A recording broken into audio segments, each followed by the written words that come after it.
जिन शख्सियत से मिलाना जा रहे हूँ, वो किसी तारुफ के मोहताज नहीं है। उनका काम करने का अपना अंदाज़ है और जब उन पे ज़िम्मेदारी दी गई, तो उन्होंने अपने काम से ये साबित कर दिया कि दुनिया में अगर आपके पास करने की चाह हो, हौसला हो, इरादा हो, तो आप काम को कर सकते हैं। ऐसे ही एक स्टोरी है आसनसोल म्युनिसिपल कॉरपोरेशन की। एक लेडी थी जो एक हाउस वाइफ थी। पहली बार वो सियासत की दुनिया में कदम रखी।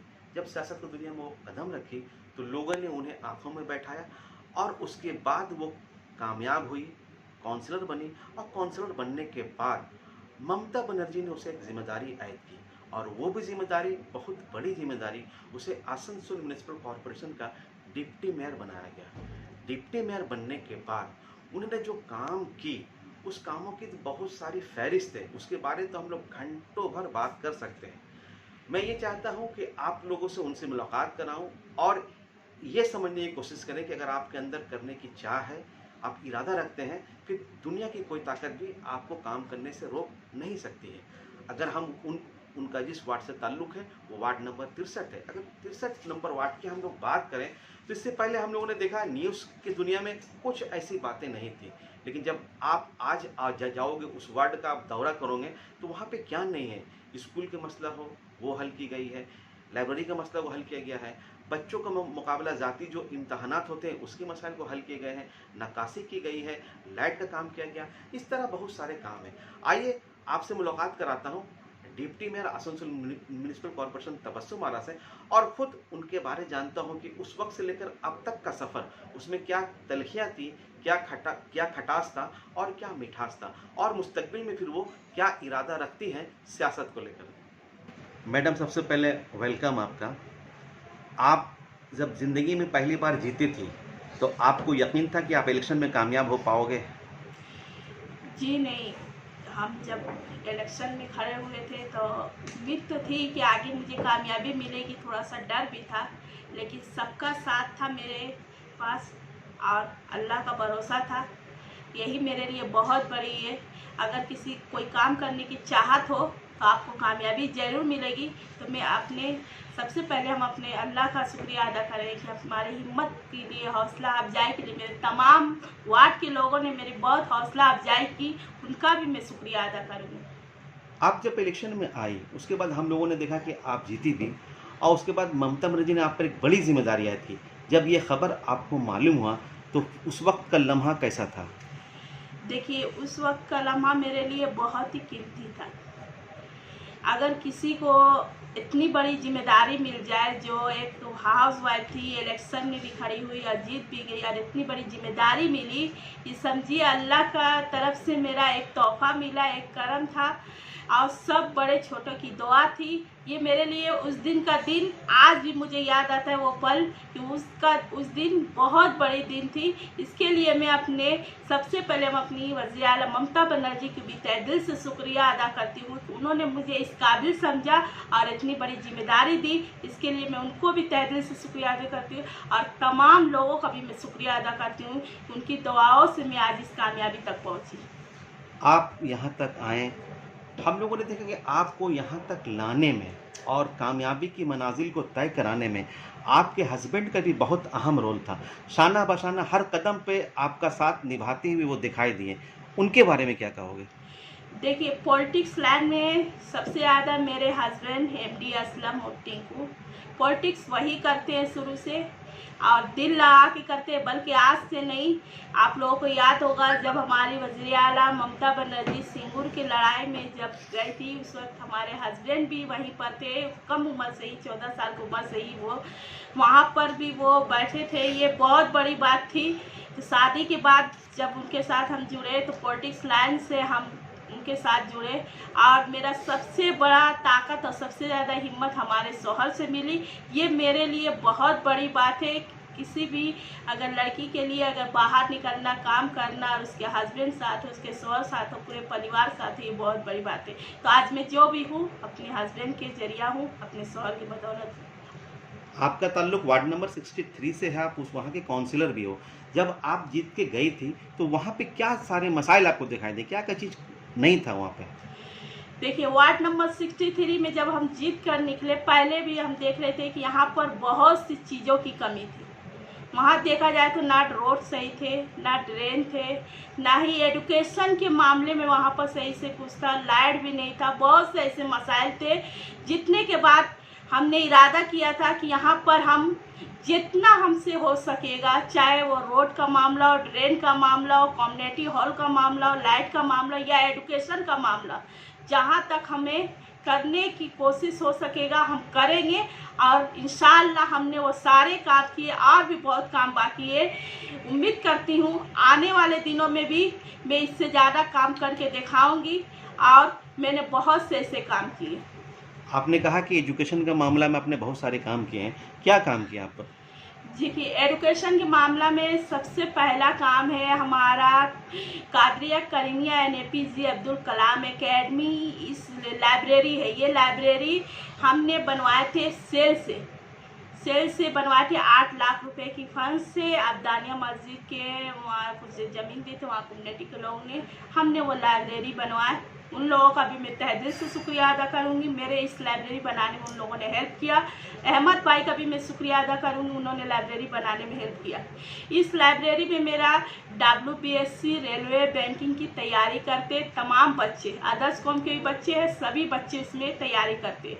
इस तैयारी से मेरे 3 बच्चे कामयाब हुए हैं। ये मेरे लिए बहुत ही गर्व की बात है कि मेरा लाइब्रेरी सफल हुआ। मेरा मकसद था कि इस लाइब्रेरी से मेरे बच्चे कुछ बन के निकले, और 3 बच्चे रेलवे में जॉब कर रहे, कुछ एक लड़के अंडाल में है। इसी तरह हमारे 3 बच्चों ने कामयाबी हासिल की है। आने वाले दिनों में WBSC में वो लोग एग्ज़ाम दे रहे। आप लोगों से रिक्वेस्ट है, गुजारिश है, उन बच्चों के लिए भी दुआ करें कि WBSC में उन लोगों को कामयाबी हासिल हो। आप जो लाइब्रेरी वहाँ पे कायम किए थे, तो उसके जो खर्च वगैरह वो कहाँ से आ रहा था? देखिए, वो खर्च कादरिया करीमिया APJ अब्दुल कलाम एकेडमी का खर्च हम खुद अपने फंड से करते हैं।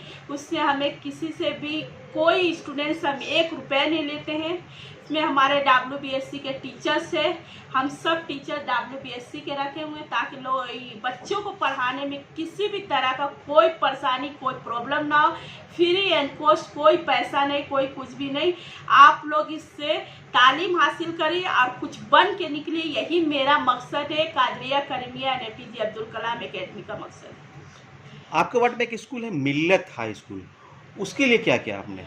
देखिए, मिल्लत स्कूल हमारे कोल्टी में एक ही है, उर्दू स्कूल मिल्लत स्कूल, जो गर्ल्स की है ना? जी, गर्ल्स की मिल्लत स्कूल है। तकरीबन आपको 1700 स्टूडेंट्स मिलेगी। 1700 स्टूडेंट्स में सिर्फ 11 टीचर है, तो आप ज़्यादा समझ सकते हैं कि 17 स्टूडेंट में 11 टीचर पढ़ाने में कितनी दुश्वारियाँ होती होगी, आप लोग बेहतर समझ लें। उसमें टीचर्स की काफ़ी वैकेंसी थी। हमें मालूम चला कि वहाँ पर काफ़ी प्रॉब्लम चल रही है, तो हम उस टीचर के बारे में हम हेड मिसेस से भी बात किए, मुदस्सिर सर से भी बात किए।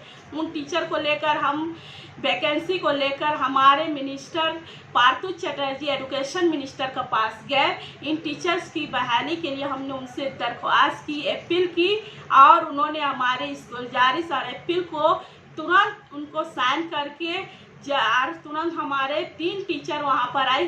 4 टीचर आने के बाद ही एक टीचर की प्रॉब्लम थी, वो नहीं आ पाए, लेकिन 3 टीचर आए, इंग्लिश, बायोलॉजी, साइंस। ये 3 टीचर पढ़ाने के लिए आए। तो हम अपनी वज़ीर आलम ममता बनर्जी का तहे दिल से शुक्रिया अदा करती हूँ, और हमारे मिनिस्टर एजुकेशन मिनिस्टर का शुक्रिया अदा करती हूँ कि उन्होंने मिल्लत स्कूल में टीचर की बहाली की। मैं अपनी तरफ से आपको तहे दिल से बहुत बहुत शुक्रिया अदा करती हूँ, और कॉरपोरेशन की तरफ से मैंने उसमें 5 कंप्यूटर भी दिए। तो मिल्लत स्कूल के लिए मुझसे जितना होगा उतना मैं हेल्प करने की कोशिश करूँगी। और स्कूल के आप ग्रेजुएशन के लिए हम लोगों ने देखा कि वहाँ पर साइंस का शोबा कायम हो या कॉमर्स का शोबा कायम हो, उसके लिए क्या किया आपने? देखिए, मिल्लत स्कूल में सिर्फ आर्ट्स है। मेरा कोशिश है कि साइंस और कॉमर्स के वहाँ पर बहाली बहुत जल्दी होगी। उस बारे में भी हमने एजुकेशन मिनिस्टर पार्थू चटर्जी से मुलाकात की, उन्होंने साइन करके DI को दिया। DI ने हमें कॉल किया, मैडम इंशाअल्लाह आपके स्कूल में बहुत जल्द कॉमर्स साइंस आपके स्कूल में आने वाली है। देखिए आ चुकी होती अब तक, लॉकडाउन की वजह से कुछ आप लोग भी समझ रहे हैं कि प्रॉब्लम हो रही है। इंशाल्लाह आने वाले दिनों में क्वालिटी मिल्लत गर्ल्स स्कूल में साइंस और कॉमर्स आप लोगों को जल्द से जल्द वहाँ की बच्चियों को तालीम हासिल मिलेगी। आपके वार्ड में एक स्कूल है मिल्लत प्राइमरी स्कूल, वहाँ पे हम लोग देख रहे थे कि बच्चों को लेकर के बहुत दिक्कत हो रहा था और बच्चे बहुत ज़्यादा थे, रूम नहीं था, उसकी वजह से पढ़ाई करने में भी टीचरों को भी बहुत दिक्कत का सामना करना पड़ा था। उसके लिए आपने क्या किया? जी, मिल्लत प्राइमरी स्कूल, हमदर्द प्राइमरी स्कूल, जिसमें बच्चों के लिए परेशानी हो रही थी, डे की भी जो आ रही थी टीचर्स, उन लोगों को भी परेशानी हो रही थी। ऐसा हो रहा था कि बच्चों को टाइम भी नहीं पढ़ाया जाता, 9 साढ़े 9 बजते उनको छुट्टी दे दिया जाता। ये काफ़ी परेशानियां हो रही थी। इन परेशानियों को देखते हुए हम स्कूल के जो मेंबर्स है, हमारे हेड टीचर्स भी थे, उनसे हम बात किए। तो उन लोगों के ज़मीन थे, उन लोगों ने कहा कि मैडम हम ज़मीन देते, आप इसमें तामीर करवा दीजिए। तो उन लोगों ने अपने 3 कट्ठा ज़मीन दिया और हम इमली तालाब का पास उन लोगों का ज़मीन है, वहीं पर हम लोगों ने एक अलग से प्राइमरी स्कूल बनवाया है। जो प्राइमरी स्कूल तामीर हो चुकी है, बहुत जल्द वहाँ पर पढ़ाई भी स्टार्ट होगी। ये मिल्लत स्कूल में प्राइमरी स्कूल का हम लोगों ने सेक्शन किया। और वार्ड नंबर 65 में गर्ल्स मदरसा के लिए भी वहाँ अशरफुल मदारिस मदरसा है। उन लोगों ने मुझसे अपील की थी, गुजारिश की थी कि मैडम आप एक गर्ल्स मदरसा बनवाएं। तो उनकी गुजारिश सुनकर हमने कॉरपोरेशन में मेयर साहब से बात की है। 60 लाख रुपए की फंड भी हमारा इशू हुआ, जिससे हमारा 15 लाख रुपए के पार्ट करके काम स्टार्ट हो चुका। आप लोग देखते होंगे कि काम चल रहा 15 लाख रुपए का। और टीबी हॉस्पिटल, वहाँ पर हम एक लाइब्रेरी बनवाए 20 लाख रुपए का। तो एडुकेशन के मामले में मैं किसी भी तरह की लापरवाही नहीं करती हूँ। कोशिश मेरा यही रहता है कि एडुकेशन में मैं ज़्यादा से ज़्यादा पहुँच सकूँ। और रहा बलतोड़िया में मिर्ज़ा गालिब स्कूल, मिर्ज़ा गालिब स्कूल भी काफ़ी दिनों से सुनती थी कि वहाँ पर चल रहा था। वहाँ पर हमारे काउंसलर मरहूम खालिद खान थे, उन्हीं की वार्ड पड़ती थी। तो मिर्ज़ा गालिब स्कूल काफ़ी दिनों से बंद पड़ा था। वहाँ के तमाम लोग मेंबर आए मेरे पास, उन लोगों ने वहाँ का प्रॉब्लम बताया। उनकी प्रॉब्लम सुनने के बाद हमने उन लोगों से कहा कि आप लोग एडुकेशन स्टार्ट कीजिए। हम हर साल आप लोग हर महीने हम आप लोगों को 10,000 रुपये मंथली देंगे। हम 1 साल से हम दे भी रहे, और आने वाले दिनों में मुझसे जो भी हो सकेगा मैं आप लोगों की हेल्प करूँगी। नहीं, और हम लोगों ने देखा कि वहाँ आपकी वजह कर इन साल बच्चे भी माध्यमिक में पास किए। आपके वार्ड में हम लोग देख रहे थे जो गरीब लोग हैं उनको शादी ब्याह में बड़ा दिक्कत का सामना करना पड़ता था, और कम्युनिटी हॉल की भी ज़रूरत थी, मैरिज हॉल की भी ज़रूरत थी। इस सिलसिले में आपका क्या रोल था, क्या किए? देखिए, हमारे वार्ड नंबर 63 में सबसे पहला मेरा मैरिज हॉल का तैमरी काम शाही मोहल्ला में, जिसका मैंने नाम रखा है डॉक्टर APJ अब्दुल कलाम, अब्दुल कलाम के नाम पर उस मैरिज हॉल का नाम है। तकरीबन 20 लाख रुपए का मेरा वो मैरिज हॉल था, वो कंप्लीट हो चुका है। दूसरा मैरिज हॉल मेरा आज़ाद नगर 2 पोस्ट में बन रही है, जिसका आज सेकंड ढलाई हमने आज करवा कराया है। उसका फंड है 43 लाख रुपए।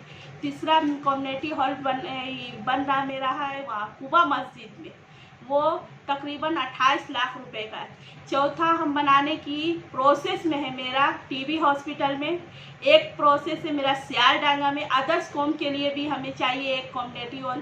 तो ये 2 मैरिज हॉल का मेरा प्रोसेस चल रहा। इंशाअल्लाह आने वाले दिनों में वो भी हमें जल्द से जल्द कामयाबी मिलेगी। और आपके वार्ड में हम लोगों ने देखा कि एक भव्य मंदिर का भी इनॉग्रेशन हुआ, ओपनिंग हुआ। जी, मंदिर के वहाँ पर है खुदरा बाबा मंदिर, वो एक प्रोसेस में चल रही है। तकरीबन वो 32 लाख रुपए 42 लाख रुपए की है। तकरीबन वो 42 लाख रुपए की है, प्रोसेस में है। इंशाअल्लाह वो भी जल्द से जल्द हमारी प्रोसेस में हमारी काम स्टार्ट होगा। आपके वार्ड में LED को लेकर हम लोग देख रहे हैं, क्या मने क्या अब तक आपको रोल रहा LED को रोशनी तारीकी दूर करने के लिए, रोशनी लगाने के लिए? देखिए, आने के बाद मैंने हर काम किया। लाइट के मामला में हो, कोर्टी स्टेशन से आप जाइएगा 12 नंबर लोकल लाइन तक, जो मेरा वार्ड 63, 65, 70। फिर कोर्टी स्टेशन से आप जाइए बोडरा, मेरा 63 और 70। न्यू कॉलोनी जाइए 62। ये सारा मैंने लाइट का काम किया। कोर्टी स्टेशन के बाद जितने भी आप जाइए, हर एक गली, हर एक मोहल्ले में आपको LED विथ पोल मिलेगा, जो high mast light LED with pole मैंने हर गली में काम किया। आप लोग सब देखते हैं। अच्छा, हम लोगों ने देखा आपके वार्ड में नक्काशी नाली का भी बहुत सारा काम हुआ है, तो तो उसके बारे में कुछ बताएं, क्या काम हुआ और कुछ काम अगर रह गया तो उसके लिए क्या फ्यूचर में सोच रहे हो आप? नक्काशी या नाला का काम भी मैंने किया। सबसे पहले नाला का सबसे बड़ा प्रॉब्लम था, 34 साल से ये प्रॉब्लम चल रहा था। किसी ने भी उस काम को बनवाने की मतलब कोशिश नहीं की, क्योंकि वहाँ काफ़ी प्रॉब्लम था। कोई जगह नहीं देने पा रहा था, तो कोई कुछ नहीं कर। ऐसा हो रहा था कि रोड पर सारा गंदा पानी चल रहा था। ऐसे चलने में भी लोगों को दुश्वारियाँ हो रही थी। ऐसा सुनने में, कोई किसी के घर में आ रहे थे तो हमसे एक ही बात कहते, बेटा देखो यहाँ नाली की वजह से हमारे बेटे बेटी की रिश्ते नहीं हो रहे थे। सुनने के बाद बहुत ही अजीब सा लगा कि आखिर क्यों नहीं होता है। तो सबसे पहले मैंने वहाँ पर नाली का काम स्टार्ट किया। किसी ने बोला जगह देने में काफ़ी दुश्वारी हो रही थी, तो मैंने कहा मैं 20 से ले जाऊँगा, कोई नहीं बोलेगा। मैंने 20 से ले गया। काफ़ी लोगों ने मेरा कोऑपरेट किया और आज वहाँ के लोगों से आप पूछ सकते हैं, वहाँ के लोग इतने खुश से ड्रेन बनने के बाद कि मैं क्या बताऊँ। ड्रेन का बात है तो खलील नगर में भी मैंने ड्रेन का काम किया, फिर जाके बोडरा की तरफ भी ड्रेन का मैंने काफ़ी काम किया है। बहुत से ऐसे जगह मैं आपको बताऊँ। कुल्टी के रेल पर बिल्कुल जहाँ पे आप काउंसिलर हो, आपके वार्ड में बहुत सारे लोग हैं, लगभग 40 से 50 वहाँ पे वोटर हैं। वहाँ पे हम लोग देख रहे हैं बहुत दिनों से एक हेल्थ इशू था, हेल्थ का प्रॉब्लम था और अभी तक कोई मसला सॉल्व नहीं हुआ। हम लोगों ने देखा आप कुछ कोशिश भी किए थे, तो उसमें आप कहाँ तक कामयाब हो? देखिए, कुल्टी रेल पार हम लोग का 5 वार्ड पड़ता है, वोटर 50,000 है। आबादी देखिएगा तो कम से कम तकरीबन आपको 80 से 90,000 ज़्यादा मिलेगी। हेल्थ सेंटर एक बहुत बड़ा इशू नहीं, बल्कि वहाँ की ज़रूरत है। ज़रूरत जिसको बोला जाता है, ज़रूरत है वहाँ की लोगों की। हेल्थ सेंटर की मैंने काफ़ी कोशिश की और आगे भी इंशाल्लाह कोशिश हेल्थ सेंटर में वहाँ पर बुनियाद कायम करके रहूँगी, ये मेरा हौसला है। हेल्थ सेंटर के लिए मैंने पहला कोशिश, मेरा टीबी हॉस्पिटल, वहाँ पर एक बिल्डिंग है जो टीबी हॉस्पिटल के नाम से ही ये है, वहाँ पर हमने कोशिश किया। 80 लाख रुपए का फंड भी ले गए कि वहाँ पर एक हेल्थ सेंटर बने। कुछ लोगों ने जगह डिस्प्यूट की वजह से कुछ विवाद किए, तो उस जगह को छोड़कर मैंने वहीं पर एक पीपलगंज के पास जगह है, कुछ वेस्टेड जगह और कुछ जगह हमने खुद खरीदे अपने फंड से, कुछ लोगों ने हेल्प भी की। तो वो जगह को हमने कॉरपोरेशन की तरफ से 10 लाख रुपए की फंड से उसको बाउंड्री वाल भी करा चुके हैं और हेल्थ सेंटर का मेरा प्रोसेस टेंडर में भी है। इंशाल्लाह आने वाले दिनों में आपको बहुत जल्द हेल्थ सेंटर वहाँ कायम मिलेगी, ये मेरी कोशिश है। जब कुल्टी हल्का का जिक्र आता है तो पानी के वहाँ के जो प्रॉब्लम है वो लोगों को याद आने लगती है। वहाँ जो पानी का जो इशू था, जो उनके प्रॉब्लम थे, उसके लिए क्या रोल था आपके, क्या किया आपने?